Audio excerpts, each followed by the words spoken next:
sibuk siapa nak pergi ke Mekah. Dalam kitab Tazkiratul Awliya disebutkan ada satu kisah tentang orang pergi haji.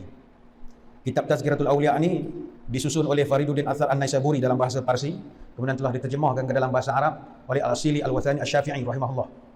Dalam kitab ini dia sebut satu cerita yang menarik. Ada satu orang diterima semua pahala haji pada masa itu, pada musim itu oleh Allah disebabkan orang ini. Kerana orang ini semua orang lain diterima haji. Ada satu kisah. Kisahnya Abdullah bin Mubarak atau Ibnu Mubarak. Dia ni ulama besar lah, guru kepada Imam Bukhari. Abdullah bin Mubarak ini masa tu dia buat haji. Kemudian malam tu dia terlelap dalam Masjidil Haram. Dalam dia keadaan antara tidur tak tidur itu, dalam mamai-mamai begitu, dia mendengar ada dua malaikat yang sedang bercakap. Yang Abdullah Mubarak cerita. Dia terdengar dua malaikat sedang bercakap.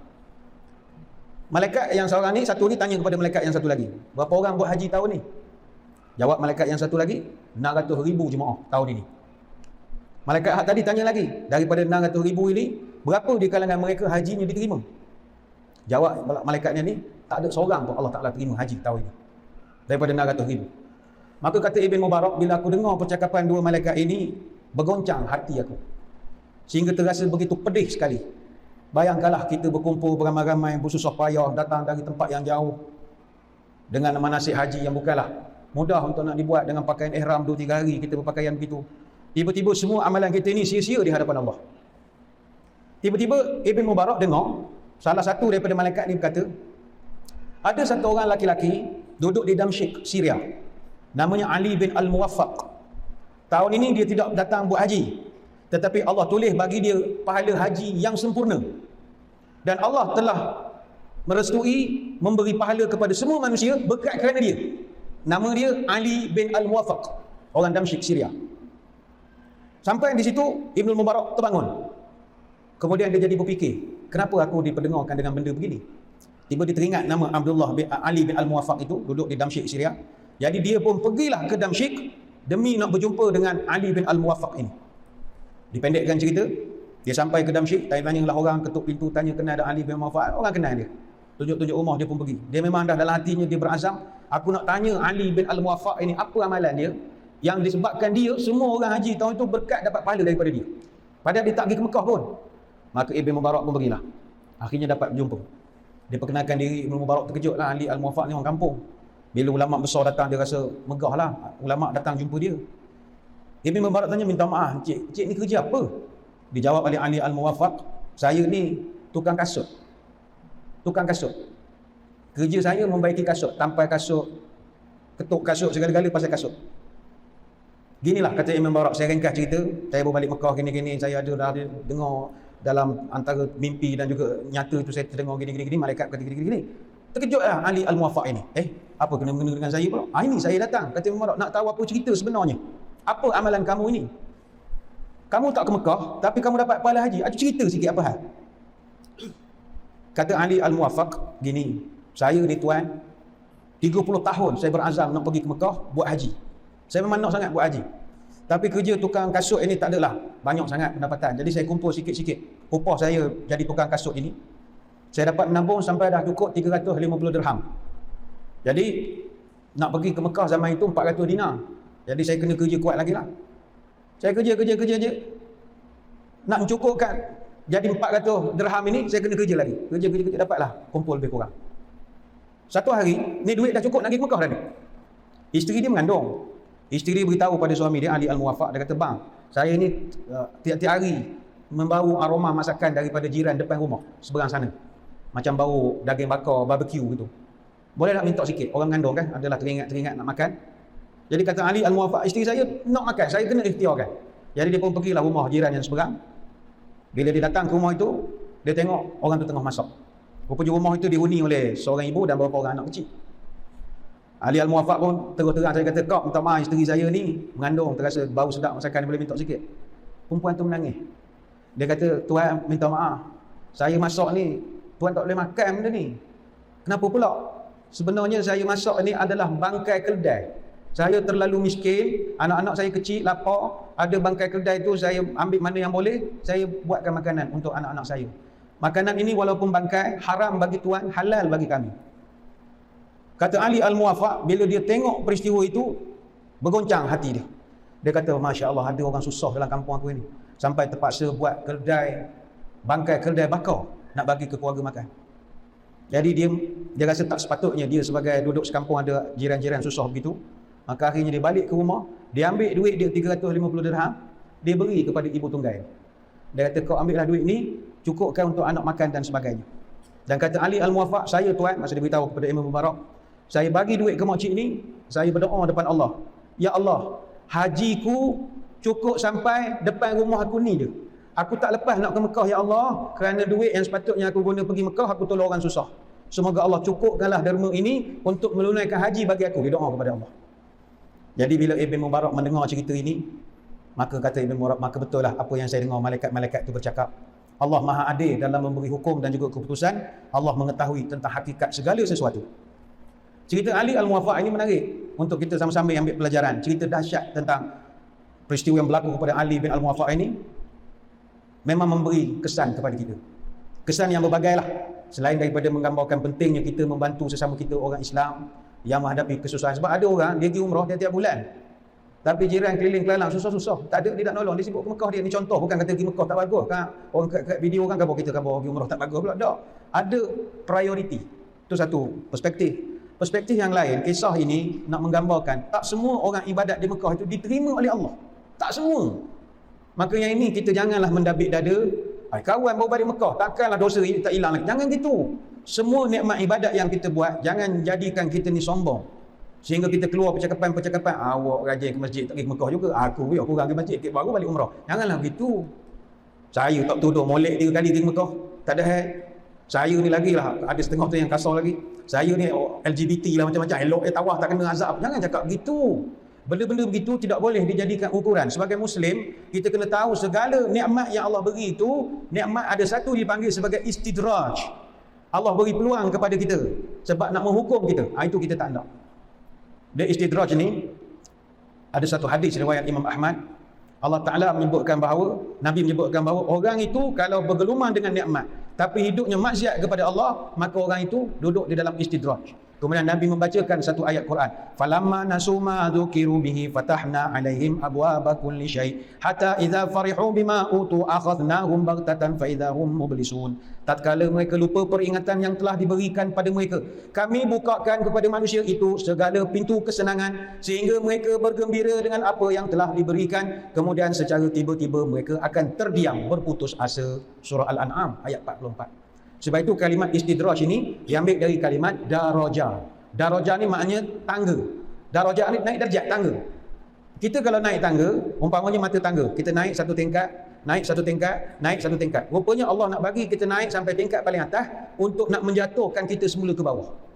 Kita dapat nikmat satu, naik lagi, dapat lagi. Semayang dok, naik lagi. Puasa dok, naik lagi. Pakai tudung dok, naik lagi. Rupanya naik itu nak jatuhkan kita di hujung itu. Tangga itu tidak ada pintu pun. Itu yang dipanggil sebagai istidraj. Tangga-tangga yang nak menjatuhkan. Istilah yang saya selalu sebut, nikmat yang berbungkus, azab yang berbungkus nikmat, kita panggil. Azab Allah tapi dibungkuskan dengan nikmat. Apa sebab kita diuji dengan nikmat? Allah nak mengukur kualiti iman kita. Allah akan uji kita dengan macam-macam perkara. Sama ada baik ataupun buruk. Kita boleh datang ke masjid, ini juga ujian. Jangan sombonglah dengan orang. Kita boleh pergi ke Mekah, itu semua ujian. Sebab itu hati-hatilah. Ada satu ayat dalam Quran, surah Al-An'am ayat ke-44. Terdapat isyarat yang jelas bahawa istidraj ini dia ada beberapa tahap yang disebutkan oleh Allah.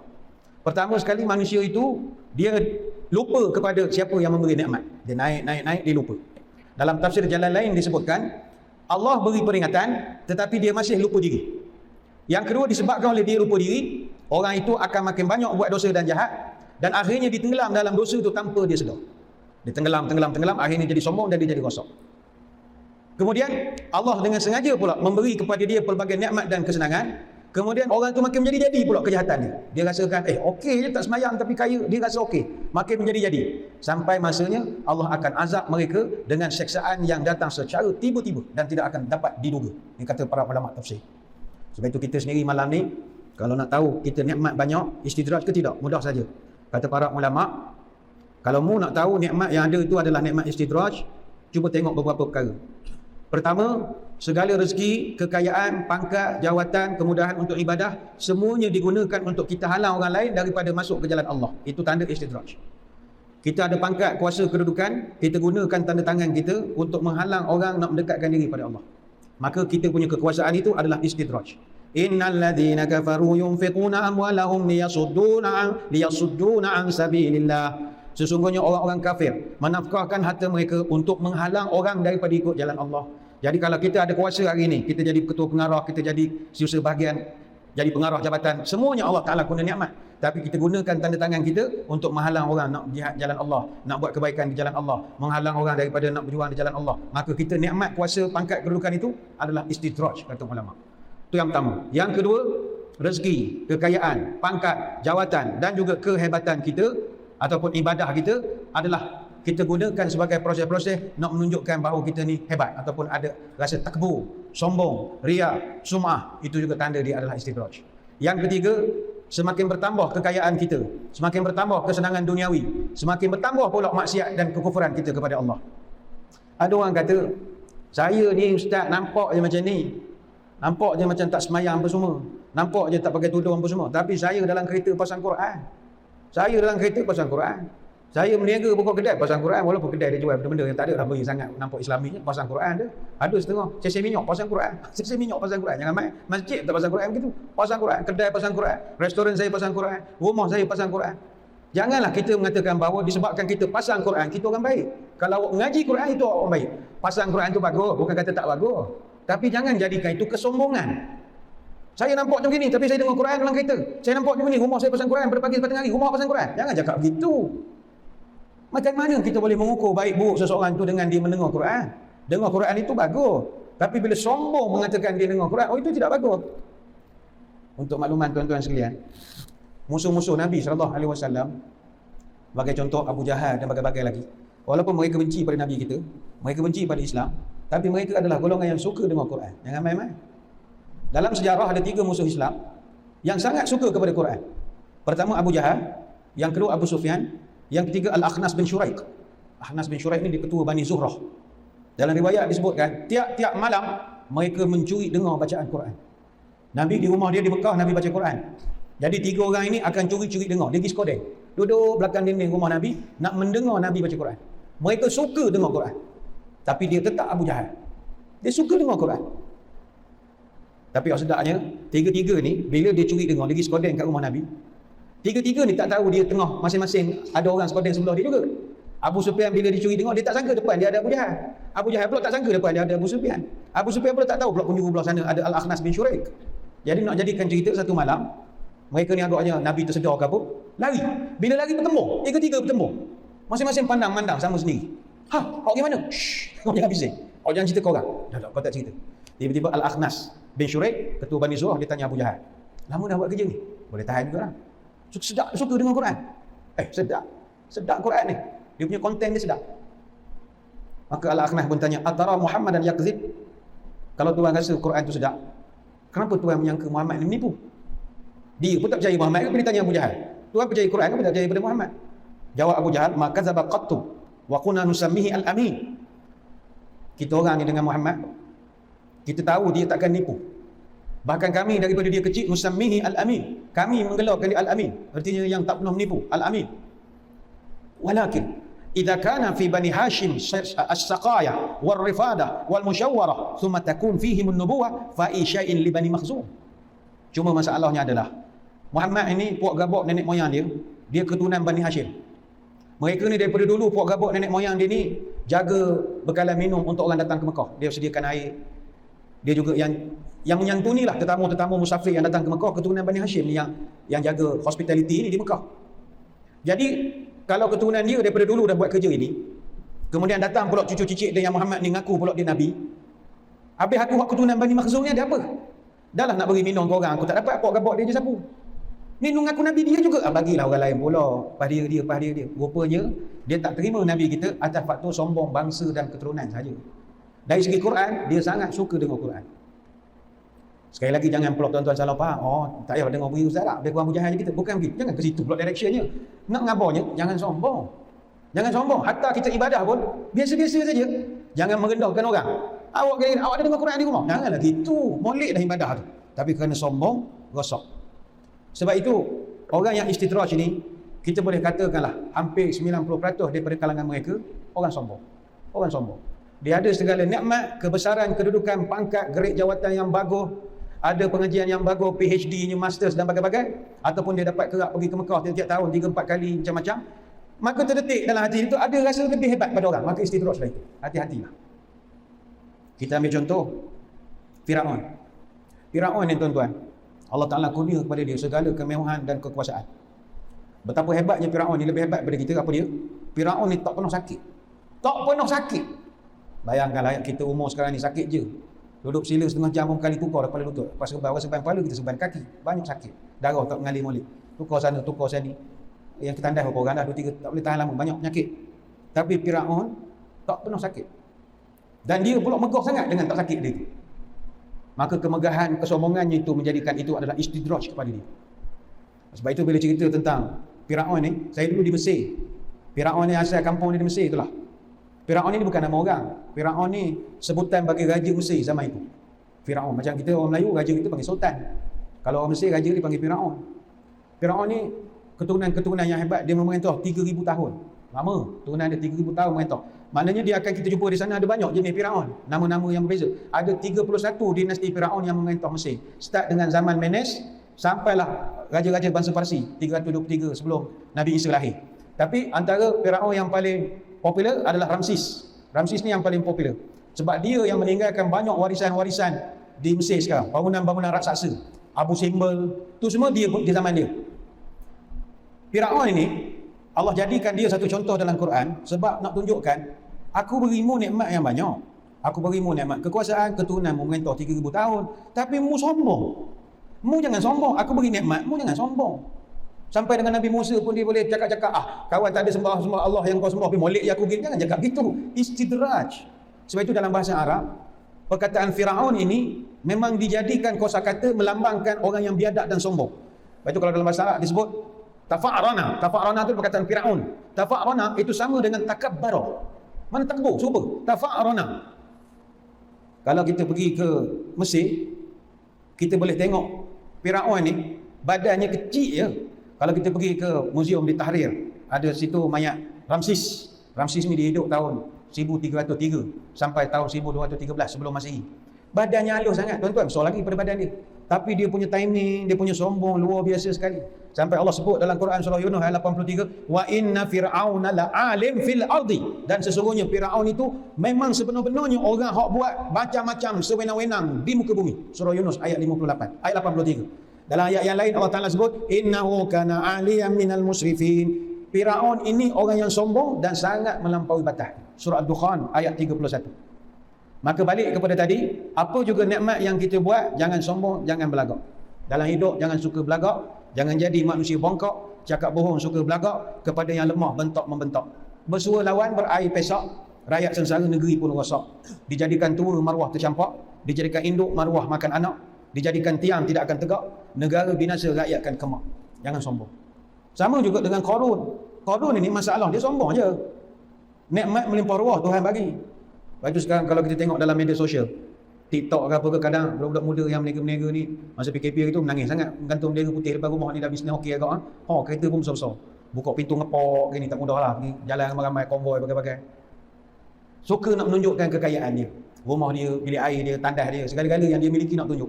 Bila orang kutuk kata awak ni nak sombong ke? Tak, saya nak bagi motivasi. Ayat itu sama macam Qarun. Qarun tu suka perangai.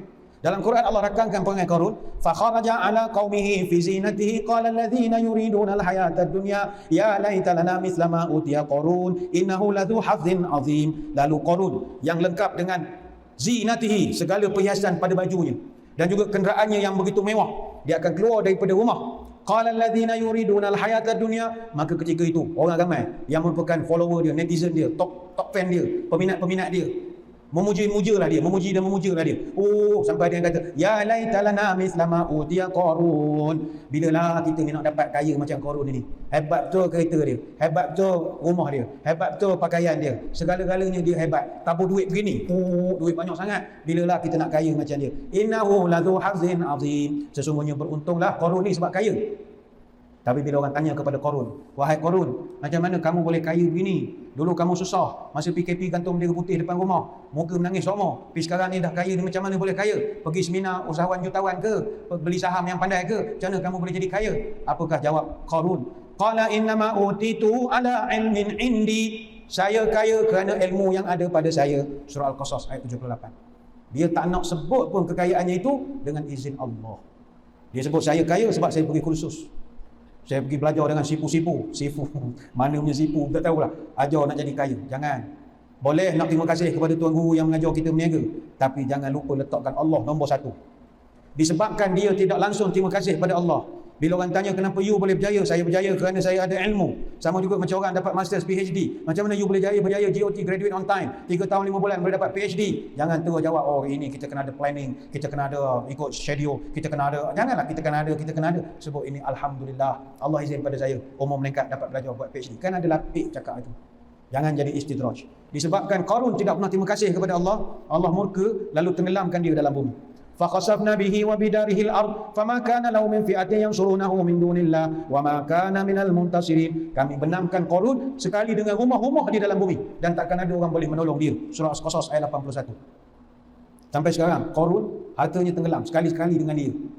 Punyalah banyak harta Qarun tu yang tenggelam sampai orang di Malaysia pun buat pertandingan dipanggil mencari harta karun. Bayangkanlah, dia nak cari harta karun. Memang tak jumpa lah cari di Kuantan, dia di Mesir tu. Tapi nak gambar kayanya Qarun sampai orang cari harta dia sampai sekarang. Harta Qarun. Bila orang tengok Qarun ni dah tenggelam, masuk dalam bumi, netizen, peminat-peminat dia, follower dia yang dulunya mengkagumi dia, puji dia, defend dia siang malam, akhirnya insaf. Ramai yang left group, unfollow, unfriend, terus hantar status Islami, semua dah lepas itu. Allah rekodkan dalam Quran, wa asbahal ladzina tamannau makanahu bil ams. Maka orang-orang yang dulunya begitu selok memuji dan mengkagumi kepada Qarun ini, bila dia tengok Qarun sudah tenggelam, yaqulun wa ka'anna Allah yabsutur rizqa liman yasha'u min ibadihi. Sesungguhnya rezeki itu hanyalah datang daripada Allah. Baru tahu. Surah Al-Qasas ayat 82. Justru hadirin hadirat sekalian, apa juga nikmat yang sedang kita kecapi sekarang, termasuklah nikmat ibadat, jangan kita sangka dia adalah nikmat. Wa asbahal ladzina tamannau makanahu bil ams. Maka orang-orang yang dulunya begitu selok memuji dan mengkagumi kepada Qarun ini, bila dia tengok Qarun sudah tenggelam, yaqulun wa ka'anna Allah yabsutur rizqa liman yasha'u min ibadihi. Sesungguhnya rezeki itu hanyalah datang daripada Allah. Baru tahu. Surah Al-Qasas ayat 80. Justru hadirin hadirat sekalian, apa juga nikmat yang sedang kita kecapi sekarang, termasuklah nikmat ibadat, jangan kita sangka dia adalah nikmat. Kadang-kadang ia adalah ujian untuk kita dan dia menjadi istidraj kalau kita sombong dengan percakapan kita. Kita berharap apa juga percakapan kita jangan sampai menyebabkan kemurkaan Allah. Yang berjaya buat umrah 3 kali, 4 kali setahun, teruskanlah. Jangan sampai merendah-rendahkan orang lain tak pergi ke Mekah. You pakai tudung sampai dada you ada pergi ke Mekah. Jangan gitu ayat, tak berapa manis. Baik tu ada seorang penyair menyebut, idza ra'aita syakhsan wa fawqa ma'il bahri yasirun qad yatiru wa lam yaqif ala hududin fa inna mustadrin bin isyarqi. Kalau engkau dapat melihat seorang yang boleh terbang ataupun berjalan di atas lautan padahal dia tidak mentaati pun undang-undang syariat, maka ketahuilah innahu mustadrajun bid'in. Dia adalah ahli bid'ah yang sedang dimanjakan. Hati-hatilah. Moga-moga apa yang kita bahaskan ini memberi manfaat kepada kita bersama. Sekali lagi saya mengucapkan ribuan terima kasih di atas kehadiran. Mohon maaf sebarang kekurangan. Moga-moga bertemu pada lain-lain kesempatan. Sebelum berpisah, saya ingin mengambil kesempatan ingin mewar-warkan kepada muslimin muslimat, minggu depan kita cuti sekolah. Anak-anak kita cuti sekolah, jadi kami di Masjid Negeri akan menganjurkan untuk imam-imam kita insya-Allah. Saya kira sekadar itu saja sembang-sembang malam ini. Sebelum berpisah, marilah kita menandatangani berdoa. Moga majlis diberkati Ilahi. A'udzubillahi minasyaitonir rajim. Bismillahirrahmanirrahim. Allahumma shalli wa sallim ala sayyidina Muhammadin salatan tukhrijuna biha min zulumatil wahmi. Allahumma tawwil umurana wa sahih ajsadana wa nawwir qulubana wa thabbit imanana wa ahsin a'malana wa wasi' arzaqana wa ilal khairi qaribna wa 'ani syarri ab'idna wa qdi hawaijana fid din wad dunya wal akhirah. Innaka 'ala kulli syai'in qadir. Ya Allah, panjangkanlah umur kami, sihatkanlah tubuh badan kami, terangkanlah hati kami, tetapkanlah iman kami, molekkanlah amalan kami, luaskanlah rezeki kami, dekatkanlah kami dengan kebaikan, jauhkanlah kami dari kejahatan, kabulkanlah segala doa kami sama ada dalam urusan agama dunia ataupun akhirat. Subhanakallahumma wa bihamdika nasyhadu an la ilaha illa anta nastaghfiruka wa natubu ilaik. Wa sallallahu ala sayyidina Muhammadin wa ala alihi wa sahbihi wa baraka wa sallam. Walhamdulillahi rabbil alamin. Wabillahi taufiq wal hidayah. Assalamualaikum warahmatullahi wabarakatuh.